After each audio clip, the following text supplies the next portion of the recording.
সময় সংলাপে স্বাগত জানাচ্ছি আমি তুষার আব্দুল্লাহ। সময় সংলাপে আমার সঙ্গে যোগ দিয়েছেন অধ্যাপক এম শামসুল আলম। স্যার, আপনাকে স্বাগত সময় সংলাপে।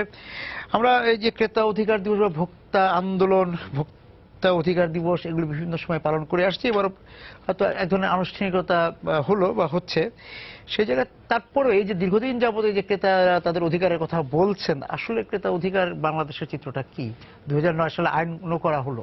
ভোক্তা অধিকার আইনে যেসব অধিকার সুরক্ষার কথা বলা হয়েছে বা আইনি সুরক্ষা দেওয়া হয়েছে, সেই সব জায়গাগুলো যথাযথভাবে প্রয়োগ করে ভোক্তাদের সুবিধাটা তাদের পর্যায়ে পৌঁছে দেওয়ার ব্যাপারে অনেক ধরনের বিপত্তি রয়ে গেছে, অনেক ধরনের শিথিলতা রয়ে গেছে, অনেক ধরনের সীমাবদ্ধতা রয়ে গেছে।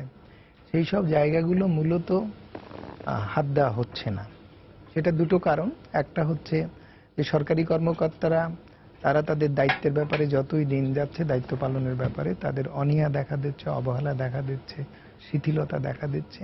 প্লাস যাদের ব্যাপারে দায়িত্ব পালন করবে তারা তাদের দায়িত্ব বুঝে নেওয়ার ক্ষেত্রে তাদের একটা আইনে এম্পাওয়ারমেন্টের কথা বলা আছে, যে ভোক্তাদেরও ক্ষমতায়ন করতে হবে তাদের অধিকার সুরক্ষা করার ব্যাপারে বা অধিকার প্রতিষ্ঠিত করার ব্যাপারে।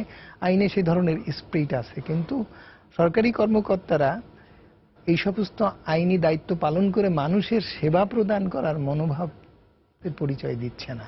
বাজারে দেখা যাচ্ছে যে ব্যবসায়ীদের সিন্ডিকেট হয়ে গেছে, তারা মূল্য নিয়ন্ত্রণ করছে, তারা পণ্যের সেবা খাতের কথা আমি পরে আসছি, পণ্যগুলো সম্পর্কে মান নিয়ন্ত্রণের দায়িত্ব বিএসটিআই এবং কম্পিটিশন ইনশিওর করার দায়িত্ব হচ্ছে কম্পিটিশন কমিশনের।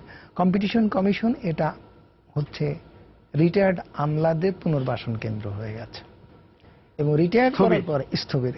একজন লোককে কখন রিটায়ার করে? যখন সে বার্ধক্যে পৌঁছে যায় এবং সে কর্মে অক্ষম হয়ে যায় এবং তাকে তখন বাধ্যতামূলক অবসর দেওয়া হয়। এক হচ্ছে শাস্তি হিসেবে বাধ্যতামূলক অবসর হতে পারে, আর হচ্ছে বয়সের কারণে, তার অযোগ্যতার কারণে, অনুপযুক্ততার কারণে তাকে বাধ্যতামূলক অবসর দেওয়া হয়। এখন সেই লোককে যদি আপনি স্বাধীন নিরপেক্ষভাবে মানুষের অধিকার সুরক্ষা করার এবং স্বার্থ সংরক্ষণ করার দায়িত্বের যে প্রতিষ্ঠানকে দেওয়া হয়েছে আইনি দায়িত্ব, তাকে যদি সেই জায়গায় দায়িত্ব দেন তাহলে তার কি হাল হতে পারে? এবং সেই হাল হয়েছে কম্পিটিশন কমিশনের দায়িত্ব হচ্ছে কম্পিটিশন এনশিওর করা। তারা সে ব্যাপারে এনশিওর করছে, সেরকম কোনো দৃশ্যমান অগ্রগতি নেই। এইবার আছেন পণ্যের ব্যাপারে। পণ্য মান নিয়ন্ত্রণের দায়িত্ব হচ্ছে, মান নির্ধারণের দায়িত্ব হচ্ছে আপনার বিএসটিআই। আমি সেখানে ইলেকট্রিক্যাল সেক্টরের 2টা কমিটির মেম্বার আছি। সেখানে দেখা যাচ্ছে যে পুরা ইলেকট্রিক্যাল সেক্টরের 15টা বিভাগ আছে, তাদের নিয়ে একটা জাতীয় কমিটি আছে, কিন্তু সেই কমিটিগুলো পণ্যগুলোর মান একটা স্ট্যান্ডার্ডাইজ করে দিয়েছে। একটা মোটামুটি ভাবে কিছু পণ্যের মান স্ট্যান্ডার্ডাইজ করা আছে। এখন আসেন বাজারে সেই মান অনুযায়ী ভোক্তারা যাতে কিনতে পারে, বাজারকে সেভাবে নিয়ন্ত্রণ করার কর্তৃত্ব অধিকার মানে দায়িত্ব হচ্ছে বিএসটিআই। বিএসটিআই সেই দায়িত্ব পালন করে না। এখন এইবার আসেন বিএসটিআই এর কর্তৃত্বের সীমাবদ্ধতার কথা জায়গায় বলি। এইবার আমরা প্রশ্ন তুললাম, আমি তাদের কাউন্সিল মেম্বারের প্রশ্ন তুললাম যে আইনে বলা আছে, ভোক্তা অধিকার সংরক্ষণ আইনে বলা আছে যে পণ্যের মান এবং সেবার মান নিয়ন্ত্রিত হতে হবে এবং যথাযথভাবে নিয়ন্ত্রণ না হলে, সংরক্ষণ না হলে এই অধিকার এনফোর্সমেন্ট করার দায়িত্ব হচ্ছে ভোক্তা অধিকার সংরক্ষণের। তাহলে আপনি পণ্যের মান নিয়ন্ত্রণ করার জন্য আপনার আইন আছে, কিন্তু সেবার মান নিয়ন্ত্রণ করার তো কোনো আইন নেই। আচ্ছা, এই কথা যখন উঠানো হলো তখন তারা বললো যে হ্যাঁ, সেবার মান নিয়ন্ত্রণ করার তো কোনো আইন নেই, সেবা স্ট্যান্ডার্ডাইজও করা নেই। আচ্ছা, কোন সেবা কি মানের হচ্ছে কি হচ্ছে না সেটা কি দিয়ে নির্ধারণ করবে ভোক্তা অধিদপ্তর? এখন এই কথা যখন আসলো তখন তারা বললো যে বিএসটিআই কে তো সরকারি দায়িত্ব দেয়নি, তাহলে আপনি ভোক্তা অধিকারে তো ক্যাব মেম্বার আছে, তাহলে ওখানে আপনারা তোলেন, তারপরে তারা যদি আমাদের উপরে দায়িত্ব দেয় তাহলে সেটা করা হবে। সেখানে আমরা প্রশ্ন তুললাম, তোলার পরে সেখানে কথা হলো যে হ্যাঁ, সেবার তো মান নিয়ন্ত্রণ করা দরকার। এটা কিন্তু আজ থেকে 2 বছর আগের কথা বলছে। সেবার মান নিয়ন্ত্রিত হতে হবে এবং সেবার মান নির্ধারিত হতে হবে, নির্ধারণ করে দিতে হবে। তো বিএসটিআই কে দায়িত্ব দেওয়া যাবে না, কারণ বিএসটিআই শিল্পজাত পণ্যগুলোর মান নিয়ন্ত্রণই করতে পারছে না, মান নির্ধারণও যথাযথ হচ্ছে না। তাদের ব্যাপারে সরকারের অসন্তুষ্টি আছে, তাদের পারফরমেন্সে সরকার সন্তুষ্ট নয়। সুতরাং তাদের কৃষি পণ্য, বাণিজ্যিক পণ্য, আর যেসব পণ্য আছে সেসব পণ্যর জন্য আলাদাভাবে ইনস্টিটিউশন করতে হবে, আর সেবার মান তো তাদের উপরে দেওয়া যায় না। এই কথা বলে নিয়ন্ত্রণ করতে হবে এবং মান নির্ধারণ করতে হবে, সবই ঠিক আছে, কিন্তু সেই নির্ধারণটা কে করবে, কিভাবে করবে, আর আগালো না, ওখানেই শেষ হয়ে গেল। তাহলে সরকারের মধ্যে যদি এই ধরনের প্রবণতা থাকে যে যেটা আমি পয়সা খরচ করছি, ইনস্টিটিউশন তৈরি করছি, আইন তৈরি করছি, কমিশন তৈরি করছি, সবই হয়ে গেছে, সব কিন্তু ইনস্টিটিউশন, আইনের সমস্যা নেই, কিন্তু ঘাটতি কোনো নেই। কিছু কাগজপত্র সব ঠিক আছে, আচ্ছা। কিন্তু বাস্তবে দৃশ্যমান তার কোনো প্রয়োগ নেই, তার কোনো রেজাল্ট নেই। আমি এই যে স্যার এই যে মাঠে মানে বাজারের তদারকি বিষয়ে যাবো, তো বিরতি থেকে আসছি যে এই মাঠে বা বাজারে আসলে তদারকি তারা কি করবে, কিভাবে করছে। বাজারে তো প্রচুর পণ্য আছে, এখন সেবাও নানা রকমের সেবা আসলে বাজারে আমরা নিচ্ছি, তো সেবাটা আসলে ওই যে মানটা আমি সঠিক পেলাম কিনা, এবং পণ্যর টিউশনালি প্রাইভেট সেক্টরে দিয়ে দেওয়া হয়েছে এবং সেই প্রাইভেট সেক্টর ঠিক মতো মান নিয়ন্ত্রণ করে কিনা, যেমন প্রাইভেট সেক্টর এডুকেশন সম্পর্কে যেমন ইউনিভার্সিটি সম্পর্কে কথা আছে, ওই ইনস্টিটিউশনের মান নিয়ন্ত্রণ সম্পর্কে কথা আছে, এবং তাদের ওখান থেকে একটা সার্টিফিকেট পারচেজ করা যায়। এখন সেই পারচেজ সার্টিফিকেট নিয়ে যেয়ে যখন তারা ধরেন ট্রান্সফরমার কিনবে, আরইবি একটা কন্ট্রাক্টর সিলেকশন করলো, সে নিয়ে আসলো বাইরে থেকে আমদানি করার পরে তার এখন টেস্ট রিপোর্ট সে ওখান থেকে নিয়ে আসলো, টেস্ট রিপোর্ট দিয়ে দিল, এবং দেখা যাচ্ছে যে ওই টেস্ট রিপোর্টে মান সংরক্ষণ করার কোনো নিশ্চয়তা দেয় না, এবং তার গ্রহণযোগ্যতা নিয়েও কথা আছে। কিন্তু এই সমস্ত টেস্টিং প্রতিষ্ঠানগুলোকে আবার দেওয়া হয়েছে কম্পিটিটিভ বেসিসে, দেওয়া হয়নি। এগুলোকে যেভাবে ব্যাংক চ্যানেল দেওয়া হয়, এসব ইনস্টিটিউটও সেভাবে দেওয়া হয়। তাহলে এখন বোঝেন যে তারা মান নিয়ন্ত্রণের কোনো দায় নেই, তাদের নিয়ন্ত্রণ করার এখতিয়ার আছে, কিন্তু তাদের সক্ষমতা রাষ্ট্রের নেই। আচ্ছা, তারা যে সার্টিফিকেট দিচ্ছে সেটা যে ঠিক কি বেঠিক এটা চ্যালেঞ্জ করার মতো অবস্থা রাষ্ট্রের মধ্যে নেই। তার মানে তারা ওই রকম ভাবে অসাধু ব্যবসা প্রমোট করছে। তাহলে এই যদি অবস্থা হয়, তাহলে আপনি পণ্যের মান কিভাবে নিয়ন্ত্রণ করবেন? প্রাইসের ব্যাপারটা একই। যদি আপনি ব্যবসায় প্রতিযোগিতা না রাখতে পারেন, এখন সোয়াবিন তেল আপনি আমদানি করতে দেবেন, আপনি যদি সিলেক্টিভ 6টা কোম্পানিকে বেঁধে দেন আর কাউকে যদি বাজারে আসতে না দেন, তাহলে তো কম্পিটিটিভ হলো না। অর্থাৎ আপনি বাজার নিয়ন্ত্রণ করে নিলেন, বাজার নিয়ন্ত্রণ শক্তি তৈরি করে ফেললেন, একক শক্তি অথবা সংঘবদ্ধ শক্তি তৈরি করলেন বাজার, তারা প্রাইস নিয়ন্ত্রণ করবে। বাজারে কম্পিটিটিভ হয়ে কম দামে কম মুনাফা করে বাজারে টিকে থাকার জন্য ব্যবসায়ী মুনাফা কম্প্রোমাইজ করবে, সেখানে না, পুরো মুনাফা ম্যাক্সিমাইজ করছে। তাহলে সেই জায়গাটা আমরা ভাবতে পারিনি। আমি আগেই বলেছি কম্পিটিশন কমিশন যে তাদের দায়িত্ব ছিল, আগে কম্পিটিশন কমিশনের আগে টেরিফ কমিশন ছিল, টেরিফ কমিশন একটা অচল প্রতিষ্ঠান। এই যে জায়গাগুলো আসছে, এইবার আসেন আমি ভোক্তা অধিদপ্তরের কথা বলি, এনার্জি রেগুলেটরি কমিশনের কথা বলি, বিএসটি এর কথাও বলি। এই সমস্ত জায়গায় কমপ্লেন হ্যান্ডেলিং করার ব্যাপার আছে, কমপ্লেন নিষ্পত্তি করার ব্যাপার আছে, বিরোধ নিষ্পত্তির কিছু কার্যক্রম আছে। সেই জায়গাটা বলা আছে ভোক্তা অভিযোগ করবে। এখন আপনি বলেন যে আমাদের এভারেজ ভোক্তাদের অবস্থান কি? তাদের কি একটা দিন খরচ করে যে ভোক্তাদের ওই জায়গা অভিযোগ করে বিচারিক প্রক্রিয়ায় আদালতে যেভাবে ধর্ণা দিতে হয় সেভাবে ধর্ণা দিয়ে কি নিষ্পত্তি করা সম্ভব? সম্ভব না। আমরা বললাম যে আপনারা সেখানে আইনে ভোক্তা সংগঠন, তারা ভোক্তাদের অভিযোগ নিয়ে সেখানে আসতে পারবে, সেটা আইনি সুযোগ দেন, তারা সেই সুযোগটা দেবে না। তাহলে আপনি ইনস্টিটিউট দেখা যাচ্ছে যে সেখানে মানুষ অভিযোগ নিয়ে খুব কম যাচ্ছে, এবং আলটিমেটলি এই অভিযোগগুলো যদি যথাযথভাবে আমরা নিষ্পত্তি করতে পারতাম, তাহলে এই অভিযোগ সৃষ্টি মানে আপনার কিছুটা কমে আসতো বা কিছুটা নিয়ন্ত্রণ করা যেত। সেই জায়গাগুলো নেই। এইবার আসেন বাজারের ব্যাপারে। বাজারে আপনার চাঁদাবাজি করে পুলিশ, বাজারে চাঁদাবাজি করে স্থানীয় নেতাকর্মীরা, রাজনৈতিক ক্ষমতাসীন দলের নেতাকর্মীরা চাঁদাবাজি করে, বাজারে শ্রমিক সংগঠন যারা, তারা চাঁদাবাজি করে, রাস্তাঘাটে যখন পণ্য পরিবহন হয় সেখানে চাঁদাবাজি হয়। এইসব চাঁদাবাজি হতে যে মানে মূল্যহার উস্কিয়ে দেয়, এইসব জায়গাগুলোতে আমরা কোনো প্রোটেকশন দিচ্ছি না। এরা সবাই রাষ্ট্রীয় পৃষ্ঠপোষকতায় করে। ফুটপাত দখল বলেন, অমুক দখল বলেন, তখন লো কোয়ালিটির এবং ইনস্পেক্টর যেটা বলে যে একটা নজরদারি ব্যবস্থা থাকার কথা, তদারকি প্রতিষ্ঠান থাকে, তদারকি কর্তৃপক্ষ থাকে। যেমন ধরো ছোটবেলায় আমি দেখছি যে দুধের বাজারে, গ্রামে দুধের বাজারে লোকে দুধ নিয়ে আসছে, একটা ইন্সপেক্টর সাইকেল নিয়ে আসতেছে, শুনে সব দুধ ফেলে পালায় যেত। তখন তো এইসব কথা শুনিনি। ভোক্তা অধিদপ্তর সংরক্ষণ অধিদপ্তরও ছিল না, কম্পিটিশন কমিশনও ছিল না, রেগুলেটরি কমিশনও ছিল না, বিএসটি ছিল না, কিছুই ছিল না। মাংস, খাসির মাংস কি বকরির মাংস, তা নিয়েও কোয়ালিটি নিয়েও ওই ইন্সপেক্টর করতো, এবং সেখানে একটা মান নিয়ন্ত্রণের রাষ্ট্রীয় শক্ত কাঠামো ছিল, রাষ্ট্রীয় শক্ত ব্যবস্থা ছিল, তারা তাই নিয়ন্ত্রণ হতো। সে সুবিধা গ্রামের প্রত্যন্ত মানুষরা পেত।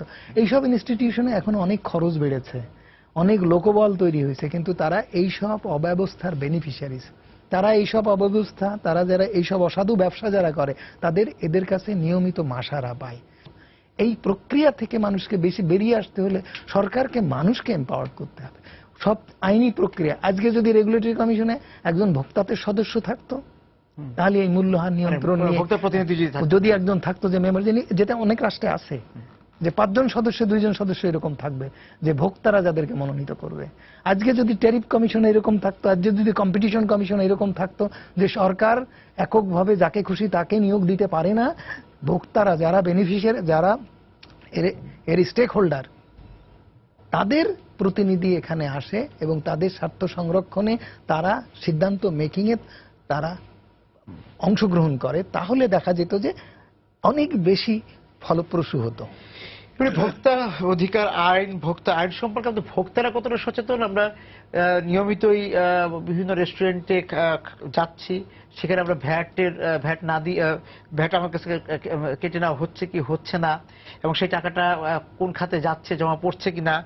সচেতনতা যদি আমি কোনো ইন্ডিকেটর সূচক দিয়ে দেখতে চাই, তার আগে আপনার দৃষ্টি আকর্ষণ করব যে আজকে ডাক্তাররা কতটা সচেতন। যদি আপনি শ্রেণীর দিক দিয়ে তাকান, তাহলে তাদের একটা বিএমএ আছে, ইঞ্জিনিয়ারদের আইবি আছে, শ্রমিকদের শ্রমিক সংগঠন আছে, তাদের স্বার্থ সংরক্ষণ সাংগঠনিকভাবে হয়। ভোক্তাদের সংগঠন সেরকম, কনজিউমার্স অ্যাসোসিয়েশন এরকম আছে, একাধিক আছে।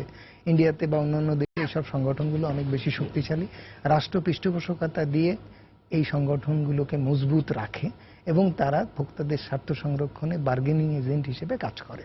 এখন এই জায়গায় আমাদের জায়গায় আসেন, আমাদের প্রেক্ষাপটে যদি দেখি যে আমরা বিএম এর মতো আমাদের ভোক্তা সংগঠনগুলো শক্তিশালী নয়, তাহলে ভোক্তার সচেতনতাটা আসবে কোত্থেকে? আমি এইভাবে দেখতে চাই, ভোক্তা ইন্ডিভিজুয়ালি সচেতন হয়ে তার স্বার্থ সংরক্ষণের জন্য রাষ্ট্রীয় এই সুবিধাগুলো কাজে লাগাবে বা রাষ্ট্রীয় এই ইনস্ট্রুমেন্টগুলো ব্যবহার করবে, সেটা যত না অ্যাপ্রোপ্রিয়েট বা যত না যৌক্তিক বা সামঞ্জস্যপূর্ণ, তার থেকে বেশি যৌক্তিক এবং সামঞ্জস্যপূর্ণ হচ্ছে তার সংগঠনগুলো।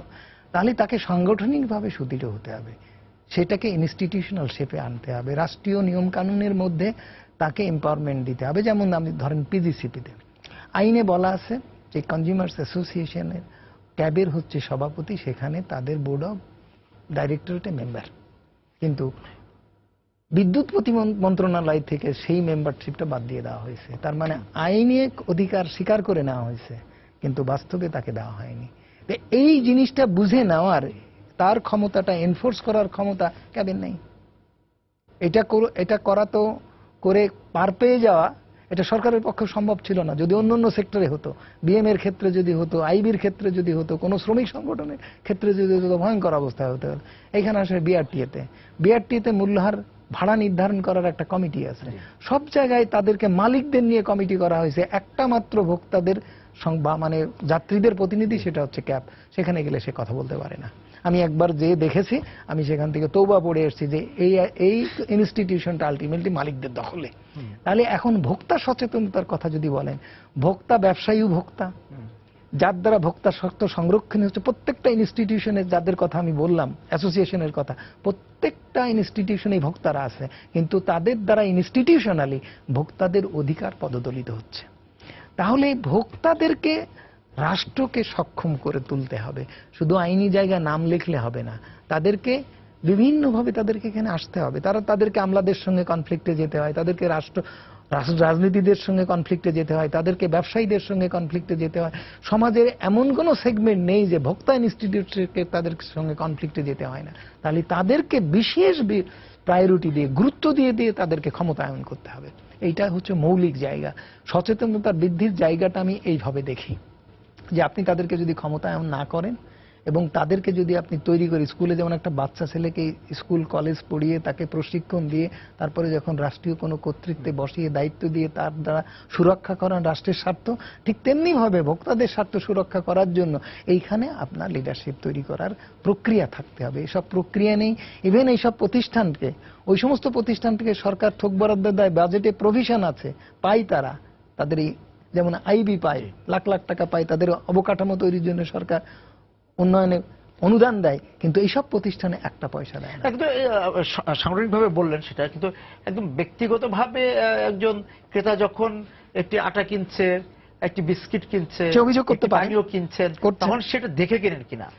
এখন আসেন, কয়েকদিন আগে একজন বিশেষ ব্যক্তি আমাকে বললেন যে তার পানিটা, জি, সেখানে মেয়াদ উত্তীর্ণের তারিখ নেই, সেখানে যে পয়সা বলা আছে সে পয়সার থেকে বেশি পয়সা নিচ্ছে। তাকে আমি অভিযোগ করতে বললাম যে আপনার অভিযোগপত্রটা ক্যাবে পাঠান, আমরা প্রসেস করব। সে পাঠালো না।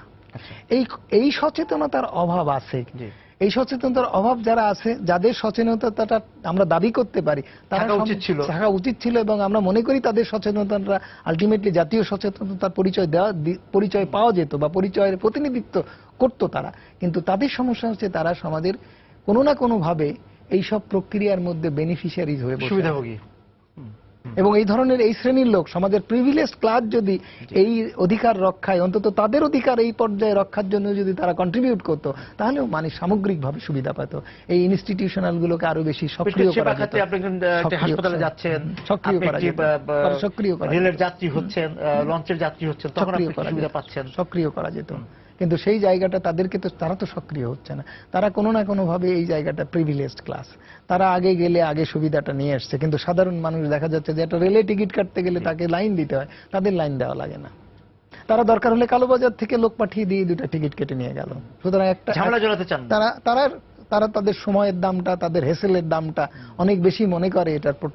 এটাকে প্রতিবাদ করতে যাওয়া, প্রোটেস্ট করতে যাওয়া ব্যতীত তারা ওইটাকে বেশি হেসেল থেকে। সেক্ষেত্রে আপনি যেটা বলেছেন যে একটা প্রক্রিয়াগত জটিলতাও একটা আছে, প্রক্রিয়াগত এবং জটিলতা। সেখানে একজন সাধারণ গ্রাহক বা ভোক্তা একটি বিস্কিট কিনতে যে, একটি পানি কিনতে যে, বা যে কোনো দুধ কিনতে যে, সে অভিযোগ করলেন, তারপর তাকে যতবার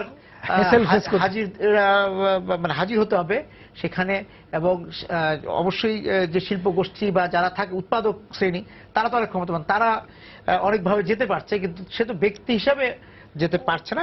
এই প্রক্রিয়াগত জটিলতাটা বিষয় তো আছে। আমি আশাবাদী, যেভাবেই আমরা আসি না কেন, যত অব্যবস্থার মধ্যেই আসি না কেন, সব সেক্টরে মানুষ আসলেই তাকে প্রতিষ্ঠিত করতে পারছে এবং মানুষ আগাচ্ছে। কোনো প্রতিকূল অবস্থায় মানুষকে থামাতে পারিনি এবং আগামীতেও থামাতে পারবে না। আপনি যে আশঙ্কার জায়গাতে বলেছেন, তাহলে কি মানুষ দাস হয়ে থাকবে? আমি মনে করি সিচুয়েশন যদিও এরকম কথা বলাই আমাদেরকে দিয়ে, আমাদেরকে এই জায়গাগুলোতে অসহায় করে তোলে, এটা যেমন সত্যি, এই অসহায় অবস্থাকে মানুষকে প্রতিবাদীও করে তোলে তেমনি। সেই প্রতিবাদী জায়গাগুলো, আমি যে জায়গাগুলোতে ভবিষ্যৎ দেখি, কিছুদিন আগে সরকারের শীর্ষ পর্যায়ের একজনের সঙ্গে আমার মিটিং হচ্ছিল, তিনি অসহায়ভাবে স্বীকার করছিলেন যে এইসব জায়গাতে দুর্নীতি, চুলাই দুর্নীতি, কানেকশনে দুর্নীতি, এনার্জি সেক্টরে। আমি বললাম যে আপনি সরকারের মন্ত্রী হয়ে আপনি কল দেন বা আমাকে বলেন, আমার 5,000 স্টুডেন্ট আছে ইঞ্জিনিয়ারিং ফ্যাকাল্টিতে, আমি কালকেই ঢাকা শহরের সব চুলা গুনে দেব। 5,000 একটা পয়সা দেওয়া লাগবে না, আপনি গুনে দেব। আপনি প্রত্যেকটা ইউনিভার্সিটি ছাত্রদেরকে সরকারকে কল দিতে বলেন যে কোথায় কোন জায়গায় কি আছে, সব গুনে তারা এনে দেবে। প্রত্যেকটা ইউনিভার্সিটি তার এলাকায় গুনে এনে দেবে। আমি এই কথা দিয়ে বলতে, মেন যে মেসেজটা দিতে চাই সেটা হচ্ছে, ছাত্র এটা হচ্ছে রাষ্ট্রের বিনা পয়সার সৈনিক, যাকে বেতন দেওয়া লাগে না। সেই সৈনিকের যদি শক্তিটাকে আমরা রাষ্ট্র গঠনে, রাষ্ট্রের এই যে অধিকারগুলো, জনগণের অধিকার সুরক্ষায় যদি আমরা কাজে লাগাই, তাহলে আমি মনে করি শক্তি হিসেবে কাজে লাগাই, তাহলে আমি মনে করি কোনো সমস্যাই সমাধান। সেইটা কিন্তু অব্যবহৃত থেকে যাচ্ছে। কোটি কোটি তাদের স্বেচ্ছাসেবক আজ আমরা বিএনসিসি তৈরি করেছি, আমরা স্কাউট তৈরি করেছি, এগুলো তো আপনারাও ছাত্র ছিলেন, আমরাও এভাবে কি সেবা আমরা দেইনি? রেড ক্রস কি ছাত্রদের সেবা পাচ্ছে না? বিএনসিসি কি এখন সেবা পাচ্ছে না? আমরা কনজিউমার আন্দোলনের সাথে যুক্ত ছিলাম। তাহলে সরকারকে দৃষ্টিভঙ্গি কত, সরকার পুলিশ নিয়োগ করে মানুষের নিরাপত্তা দিতে চাচ্ছে, সরকারি কর্মচারী বাড়িয়ে নিরাপত্তা দিতে চাচ্ছে, সেখানে ব্যয় বাড়ছে, হয়রাজ, এইসব সেবার মান নেমে যাচ্ছে। তাহলে সেই সব জায়গাতে এই সমস্ত জনশক্তির কথাটা ভাবা যেতে পারে, এবং তারাই আসলে আলটিমেটলি শক্তি হিসেবে এসে দাঁড়াবে, এবং তারাই এসবগুলো নিশ্চয়তা দেবে। আমি এই ব্যাপারে শতভাগ আশাবাদী। এইবার আসেন, যে মানুষগুলো রিটায়ার হয়ে যাচ্ছে, তাদের কাজ নেই, আমরা তাদেরকে এই যে কথা বললেন যে আমরা হেসেল পোহাতে চাচ্ছি না, তারা বিদ্যুৎ বিল দেয় বাসার, তারা গ্যাস বিল দেয়, তারা টেলিফোন বিল দেয়, সব এবং তারা যদি সংগঠিত ভাবে এই যে ভোক্তা সংগঠনের আওতায় এসে তারা যেমন তবলিগ করে বেড়ান, তারা এটাকেই তবলিকের অ্যাসাইনমেন্ট হিসেবে নিতে পারে, যে এলাকা ভিত্তিক। এলাকা ভিত্তিক নিতে পারে, তারা সংগঠিত হতে পারে। আজকে সকালবেলা যদি আপনি রমনা পার্কে যান, তাহলে 10 জন 20 জনের এক একটা টিম পাবেন, যে তারা সব রিটায়ার পারসন হাঁটছেন। সেখানে তারা 1 ঘন্টা 2 ঘন্টা সময় ব্যয় করছেন, সপ্তাহের শেষে বা মাসের শেষে তারা খাওয়া দাওয়া করছেন, অর্থাৎ তারা বিনোদনের মধ্যে দিয়ে তারা জীবনের সংগঠিত শেষ আছেন। সময়টা সংগঠিতভাবে কাটাচ্ছেন।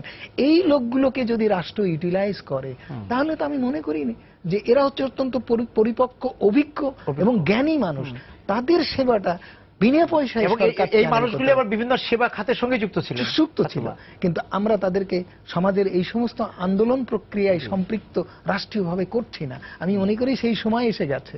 এই যে দুটো ফোর্সের কথা আপনি বললাম, এই দুটো ফোর্স যদি রাষ্ট্র যথাযথভাবে ব্যবহার করতে পারে, তাহলে আপনি যে জিম্মি হওয়ার কথা বলতেছেন, সে অবস্থার নিমেষেই অবসান হয়ে যেতে পারে। আর আমরা স্টিল এখন পর্যন্ত প্রজাতন্ত্রে, রাষ্ট্র প্রজাতন্ত্রে সেই প্রজাদের এম্পাওয়ারমেন্ট না করে সরকারি কর্মচারীদের দিয়ে রাষ্ট্রের এই সব কাজকর্ম করানোর যে প্রবণতা আমাদের মধ্যে, এবং তাদের কাছে রাষ্ট্রকে জিম্মি করে ফেলা, এটার থেকে বেরিয়ে আসতে হবে। রাষ্ট্রের জনগণ তার নিজের রাষ্ট্রকে সংরক্ষণ করবে, নিজের সেবাকে নিজে করবে, নিজের বাড়ির কাজ যেমন নিজে করে, নিজের কাজ নিজে করে, নিজের রান্না নিজে করে, নিজের কাপড় নিজে কাচে। এই যে ব্যাপারটা, কালচারটা যে আমরা রপ্ত করেছি, যেটা দুই প্রজন্ম আগেও এই কালচারটা ছিল না। দেশের সুরক্ষার ব্যাপারটা, সমষ্টিগত সুরক্ষার ব্যাপারটা কর্মচারী দিয়ে নয়, এই জায়গা থেকে বেরিয়ে আসতে হবে। নাগরিকদের নিতে হবে, সেটা বিদেশিদের ডেকেও আনার দরকার নেই, কর্মচারী বেতন ভোগ নিয়োগ করেও দরকার নেই। নিজের কাজটা নিজের কাজটা নিজে করতে হবে। আমার দেশের কাজ আমাকে করতে হবে, আমার পরিবারের কাজ আমাকে করতে হবে, আমার কাজ আমাকে করতে হবে। এবং সেই জায়গা থেকে সচেতনতা ওই মুখী আনতে হবে। এবং ওই ধরনের প্রচারণা একসময় ছিল, যে উৎপাদন তারিখ, মেয়াদ উত্তীর্ণ, এগুলি লেখা আছে কিনা দেখেন। সেইটা ক্ষেত্রে অনেকে ভাবে যে একটা এই 10 টাকা দামের একটা পণ্যের জন্য আমি কেন, কারণ আমাদের প্রতিবাদ করতে যাব। হ্যাঁ, আজকে দেখেন ইন্ডিয়াতে দেখেন যে সামান্য 1 পয়সা দাম বেড়ে গেলে সেখানে বন্ধ রেখে দেওয়া হয়, এতখানি মানুষের সচেতনতা আছে। আমাদের এখানে যেহেতু অনুপার্জিত আয়, যেটা সংবিধানে অনুপার্জিত আয়কে এটা বৈধতা দেওয়া হয়নি, কিন্তু আজকে সামাজিক বিভিন্ন প্রক্রিয়ায় মানুষের এই অনুপার্জিত আয়ের সুযোগ করে দেওয়া হয়েছে। মানুষ শ্রমলব্ধ অর্থ অর্জন যে ধরনের মানুষরা করছে, তারাই সমাজে এম্পাওয়ারমেন্টে তাদের ক্ষমতায়ন নেই, আর যাদের ক্ষমতা আছে তাদের অনুপার্জিত আয় বেড়ে গেছে। সুতরাং তাদের এই ধরনের সমস্যাগুলো মোকাবেলা করতে যে তারা যে ধরনের মানসিকতা বা নীতি বা তারা রেসপন্স করে, সেইটা আসলে ওই মুখী হয়নি। সুতরাং ক্রেতার কণ্ঠ থেকে মানে সেই প্রতিবাদ, প্রতিরোধ বা সচেতনতার সে ধ্বনি আসতেই হবে এবং আসবেই। ক্রেতা অধিকারের বিষয় সে সোচ্চার হবে। সেভাবে আপনার কথাই যে জিম্মি অবস্থা থেকে সে মুক্তি নেবেই, তাকেই নিতে হবে, সেই নেবে, সেটাই অনিবার্য। আপনার অনেক ধন্যবাদ স্যার আজকে আমাদের সঙ্গে যোগ দেওয়ার জন্য। দর্শক যারা আছেন আজকে সময় সংলাপের সঙ্গে এই আলোচনায়, ক্রেতা অধিকার বিষয়ক এই আলোচনায় আপনাদেরকে ধন্যবাদ জানিয়ে শেষ করছি আজকে সময় সংলাপ। দেখা হবে আগামী দিন। সবাই সুন্দর থাকুন।